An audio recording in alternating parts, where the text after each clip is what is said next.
What is up, guys? Steve from Wisconsin Things. Hey, want to do a quick video today on knife collecting or knife collectors and what kind of got me into it. I've always been into knives. I've always carried a knife, but for the longest time, it was, I wouldn't say they were cheap knives, but they were budget friendly. They were stuff like, you know, this Kershaw Shuffle, or for a long time, this was the most expensive knife I owned, and when I spent $50 on it, man, that felt like, I was like, wow, you know, I've spent a lot of money on a knife. You know, then a couple of years ago, my brother picked me this up, and this was, you know, one of the most expensive knives I owned, and I absolutely loved it. I still love it to this day. I still use it. And then, you know, there's knives that I would say around this time, maybe a couple years ago, is when, you know, it was about 2 years ago when I got this knife, and that's when I really started having knives that were dedicated for EDC, that weren't used at work and for my everyday carry. So that's about when that started. So when I got this Delica, that's when it was like, okay, this knife is a, you know, an EDC knife. Not saying I couldn't use this at work, but at the time this was just so nice and so expensive. At like $80 or $90, I thought, there's no way I can take that to work and mess it up, because you know, my knives, the knives I take to work, they get banged up, they get beat up, the blades go through a lot, and sometimes they get lost, they get broken, clips break off. I've lost a couple of them. They just, you know, it's a job site, and it's easy to, you know, really screw up a knife or to lose one. So that also kind of factored into why I carried a cheaper budget knife. But then, well then, 2 years ago, you know, then I got this for my birthday, the ZT-0566, and it was like 120 bucks, and that was the most money I'd ever spent on a knife before. But to justify that, I did start taking it to work with me, and it worked fine at work and for EDC. And, you know, that really kind of got me going into the knife world. It was kind of a gateway into knife collecting.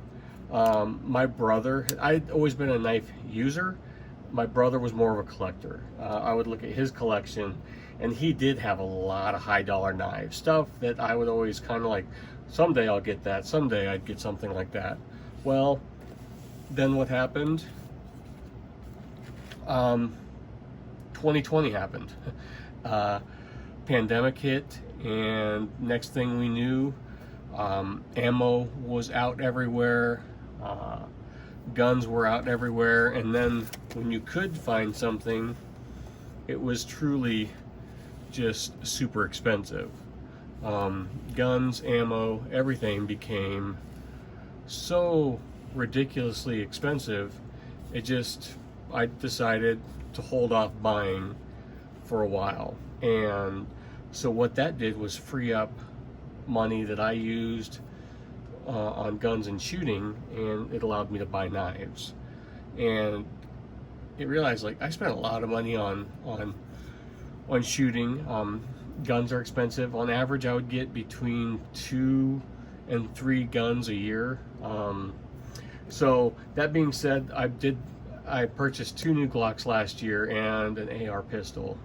But the new Glocks came in early, right before everything kind of cracked off, and they were normal pricing. One of them was GSSF pricing, and the AR pistol I paid the idiot tax for by waiting, and I paid more for that. But money, so I took money that I would usually spend on ammo, and put that into knives. And people might not realize what you really spend. If you shoot a lot, and then you just kind of quit cold turkey for a while, you spend a lot on guns, on ammunition, even when it was cheap. Ammunition, cleaning supplies, you know, all these, like this bottle is just about empty. You know, all these supplies are expendable. Magazines, targets, holsters, you name it. Entry fees for competitions. I shot my last competition at the beginning, like the first week in March last year, and I haven't shot one since because, well, one, they started to close down, and everything got canceled. And then once they started to open back up again, I didn't want to blow through the ammo I had, because I didn't want to,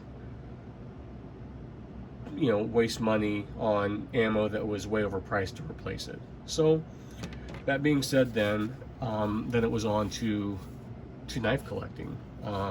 Something I'd always wanted to do, and something I didn't really notice I was doing until I did it. Like I said, this was the first knife I'd ever bought that was over $100. And there's kind of steps, I feel, and if you talk to other knife guys, there's kind of thresholds. You know, you spend your first $100 on the knife, and then it's a lot more easier. And after this, then what did I got another ZT, the 0055, and that was a little bit easier. That was like a $200 knife, $200 some dollar knife, but that was basically a Christmas gift. And so once that was done, then it went on to Microtech LUDT, and that was $250. And then do you see the processes? Then it was then I spent, my first time I spent $300 on a knife was my Chavez Redencion Street, and then right after that I spent over $400, and that was on this Chris Reeve large Sebenza 21. So I think there are stages and thresholds on what you're willing to spend once you get into the hobby. And it's a hobby without even realizing it was a hobby, because I already enjoyed knives, I already used knives. Then you just kind of start chasing nicer, more expensive knives, if you get what I'm saying. Nothing wrong with this, nothing wrong with this, definitely nothing wrong with this, but you start to realize, you know, well, why is this a $400 and some dollar knife? Why is this $200, you know, and so on and so on. And what it does is you kind of start figuring out what you like and what you don't like. Like, I know I'm not a Benchmade guy. Hands down, I just know that. What I do know is I was into Spyderco's, you know, for a long time. So it was easy to spend, you know, $200 on a paramilitary 2 Tonto, and then also then you're like, well, everybody's got one. I want it to be different. So then you get into like modding, scale swap, hardware swap. So what I'm saying is there's just a lot to offer in the hobby. You know, every knife I buy, for some reason in my head, every time I take the jump and spend the money on the knife, I'm like, yep, that's gonna be, they say it's hard use, I'm gonna take it on the job. I've messed up a lot of knives on the job, so I get it. And even though I've told myself, yep, this is gonna be a work knife, and I get something like this, and I'm not saying I know it could handle it, but I'm like, whew, I don't really want to lose that. So, you know, I'm on this quest for like the perfect work knife. I just picked this up at Christmas time. We're gonna start working here pretty soon, so we'll see how that goes, this Cold Steel Recon 1. And like I said, you refine your tastes, you know what you like. I used to be like, this was the perfect size EDC knife for me, and then you learn that your tastes evolve or whatever, and I find that I like bigger, heavier knives. That's just kind of what I'm into now. So I start getting bigger, heavier knives, and that then allows me to start carrying two knives. I'll carry a large knife and a small knife. Why? Why not? So I don't know, those are just my kind of thoughts and opinions. There are so many there's so many more different knife makers and knife companies out there than there are guns. I think if you're into guns, you're kind of on that slippery slope where, you know, the knife hobby is not too far behind, except there's just a lot more avenues for you to spend your money. Some guys might find this stupid. Some guys, you know, might say, well, that $37 Spyderco you get at Walmart is the only knife you need. Quite possibly. I'm not saying they're right or wrong. You know, this could be the most money you ever spent on a knife, or this could be the most money you spent on a knife. Part of it is the hunt, the chase of tracking down a hard to find knife, and when you get a knife, then it's, you know, then it's breaking it in, getting the knife broken and making it your own. A lot of these are heirloom pieces to me. They're knives that I'll pass down to my kids or my grandkids. And so, I don't know. That's just what I feel kind of over this last year got me into the hobby, was with the ammo shortage and guns going up. You know, I just had more disposable income to spend on something else because I wasn't going to pay over inflated prices on ammo. So I decided, okay, I've always enjoyed knives. Now I can spend more money on knives, and I've truly really enjoyed getting into this hobby, meeting new people. And another thing I don't think people realize is then the Facebook groups and other online groups where it's this, they call it secondary market. I had a thing where every knife I got, I had to hold on to. I just was hoarding knives. I've done it since, you know, the days of when all I bought were budget knives. Having a lot of something I thought meant, ooh, you know, my collection's big. But then I realized, man, I've got money tied up in stuff that I'll never carry. It just sat in the safe. It wasn't even in my rotation for EDC.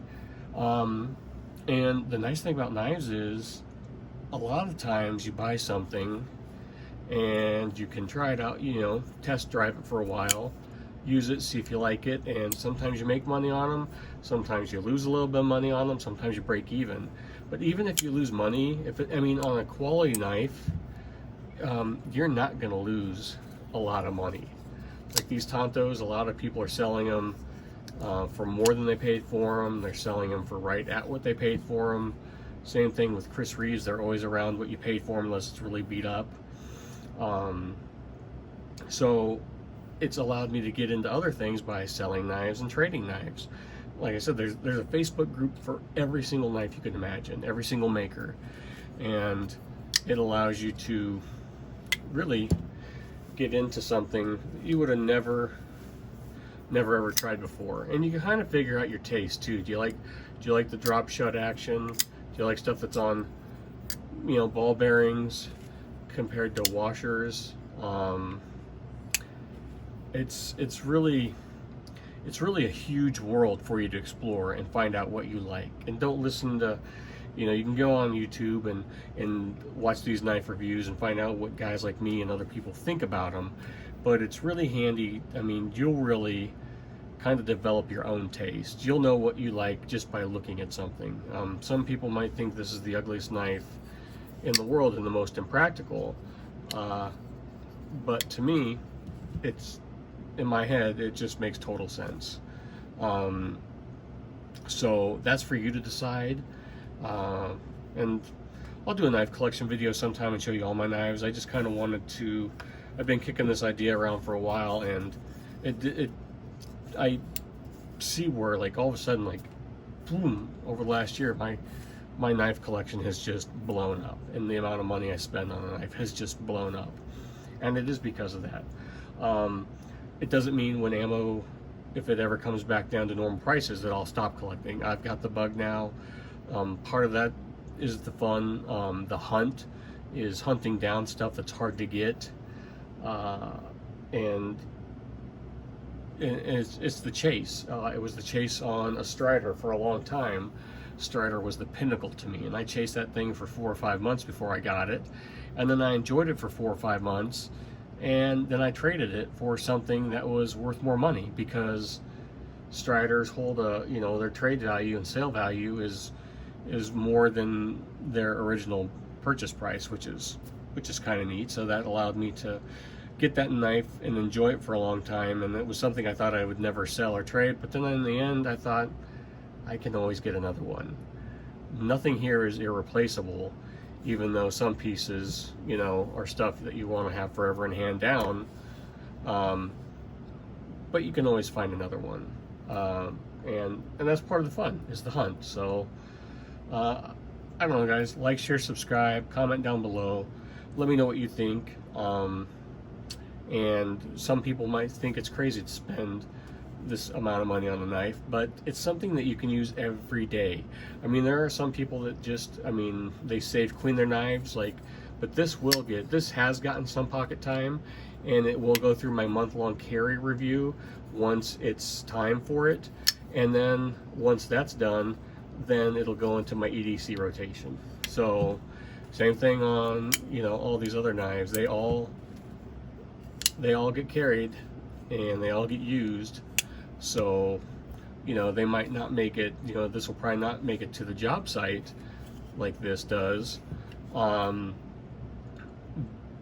I still carry it and I still use it. So thanks for watching, guys. Those are just my thoughts. Let me know if I missed something, or what got you into collecting. What's the most money you've ever spent on a knife? It's crazy how much these are, but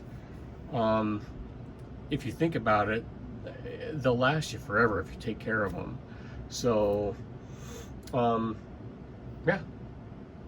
sorry for the longer video. Just wanted to get down out there and what got me into high-end knife collecting. So thanks for watching, guys. I'll talk to you later. Bye.